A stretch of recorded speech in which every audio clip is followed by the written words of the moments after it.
Olá, alunos, estamos de volta aí para mais uma videoaula. Nessa videoaula de hoje nós iremos falar sobre frações equivalentes, dando continuidade aos nossos estudos das frações, ok? Bem, vamos lá. O que significa a palavra equivalente? Equivalente significa de mesmo valor. Então, quando você fala que duas frações são equivalentes, isso quer dizer que elas têm o mesmo valor. Porém, para essas duas frações serem equivalentes, elas têm que ser comparadas ao mesmo inteiro, tranquilo? Para isso eu trouxe uma definição aqui, ó. Frações que representam a mesma parte de quem? Do inteiro, são chamadas de frações equivalentes. Então perceba o seguinte, olha para os desenhos que eu fiz aqui, ó, para esses dois desenhos. No primeiro desenho, eu dividi o meu inteiro em duas partes. No segundo desenho, eu dividi o meu inteiro em quatro partes. Uma, duas, três e quatro. Porém, esses dois desenhos, esses dois inteiros, eles têm o mesmo tamanho, certo? Ou seja, é o mesmo inteiro, é o mesmo valor, tá? Pensa aí que você tem duas barras de chocolate de mesmo tamanho, tá?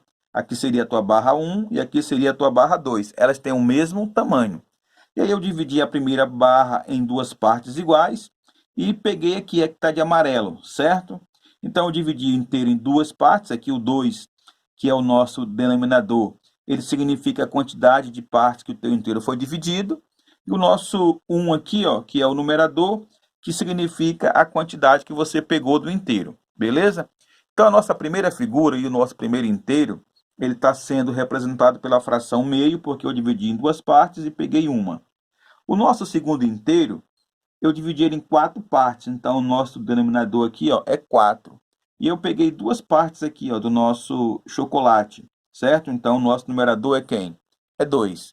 Agora perceba o seguinte, pelo pontilhado que eu fiz aqui na nossa figura, perceba que tanto a parte que eu peguei na primeira figura quanto a parte que eu peguei na segunda figura, elas correspondem à mesma parte do inteiro, certo? Ainda que aqui na primeira figura eu peguei só uma parte do todo, e aqui eu peguei duas, mas essas duas quantidades aqui, ó, da minha segunda figura, é o mesmo tamanho aqui, ou seja, ela representa a mesma quantidade da figura 1.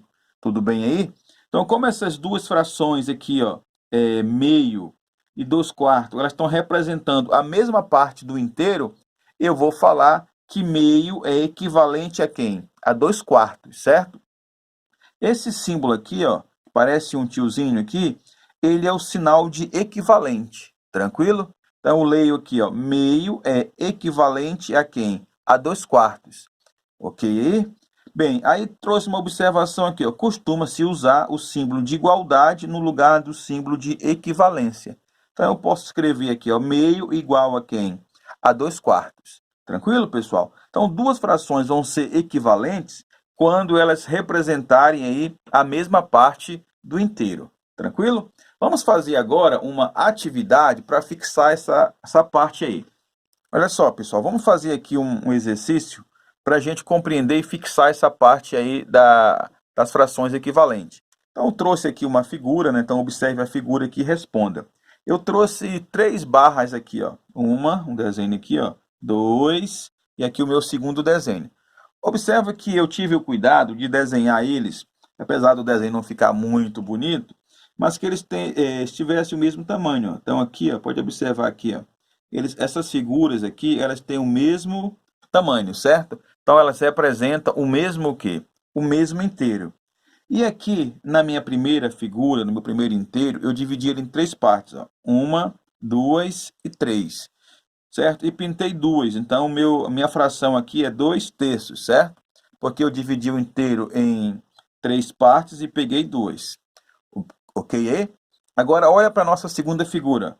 Eu dividi ela em uma, duas, três, quatro, cinco, seis. E peguei uma, duas, três, quatro. Então, a fração aqui da nossa segunda figura é 4/6. Ok? Agora, na nossa terceira figura, eu dividi ela em uma, duas, três, quatro, cinco, seis, sete, oito, 9. Em 9 partes aqui, ó. Então, o nosso denominador, 9. E pintei uma, duas, três, quatro, cinco, seis. Então, eu peguei 6 partes do todo. Então, 6 sobre quem? Sobre 9. Agora, olha aqui a outra preocupação que eu tive aqui, ó. Observa aqui, ó, que a parte que foi tomada em cada inteiro elas são iguais, certo? Então aqui, apesar de eu ter dividido ele em partes diferentes, a quantidade que eu peguei na minha primeira figura é a mesma quantidade que eu peguei na segunda, que é a mesma quantidade que eu peguei aonde? Na terceira, mesmo eu tendo dividido o meu inteiro em partes diferentes, tranquilo? Então essas frações aqui, ó, se você for observar, elas estão representando a mesma parte do inteiro. Você pode observar aqui pelo tamanho, ó. Ok aí? Então vem a nossa primeira pergunta. As frações 2/3, que é essa daqui, ó, certo? E 4/6 são equivalentes? A resposta é o quê? A resposta é sim. Por que que a resposta é sim? Porque elas representam a mesma parte de quem? Do inteiro. Tudo bem aí? Vamos para a segunda aqui, letra B, ó. As frações 4/6, aqui, ó, 4/6 e 6/9 são equivalentes? Sim, elas são equivalentes, porque elas representam a mesma parte do inteiro. Então, a resposta letra B também é sim. E a letra C? A fração 2/3 aqui, ó, 2/3 e a fração 6/9 são equivalentes? Sim, ó, elas representam também a mesma parte de quem? Do inteiro. Então, elas são equivalentes. Ok aí, pessoal?